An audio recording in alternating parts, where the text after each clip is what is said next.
حبايب عاملين ايه؟ يا رب تكونوا بخير. رمضان كريم عليكم. طبعا الصيام مش مظبط مواعيد ولا مواعيد نوم ولا مواعيد اكل ولا مواعيد اي حاجة. بس ان شاء الله ربنا يتقبل منكم صالح الدعوات جميعا. خليني بس اتكلم في نقطة. في كذا حد صاحبي زملكاوي وكمان اهلاوي قال لي انت ليه ما بتتكلمش عن ماتش الزمالك وزد؟ الاهلاوي بيتكلم عشان عايز يضحك، ماشي سيبك منه. انما الزملكاوي انت بتتكلم ليه يا صاحبي؟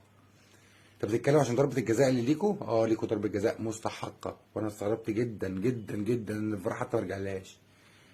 لكن انت فين اصلا طول 90 دقيقة بعد كده؟ فين طول ال 200 دقيقة قبل كده؟ يا باشا انت قعدت تلعب مع زد بخمسة ورا لحد لما بان لك صاحب. خد بالك الخطأ التحكيمي الفادح ده، في خطأ تحكيمي فادح، لكن غير كده بيصير يا باشا مبوظ الدنيا. يعني بيصيروا اصلا ما كانش فيه انياب هجوميه للزمالك. انت كنت بتلعب مع وحش افريقيا، فبتلعب وراه بخمسه، ثلاثه ورا ثابتين واتنين بيطيروا. لكن وبعدين يعني، وبعدين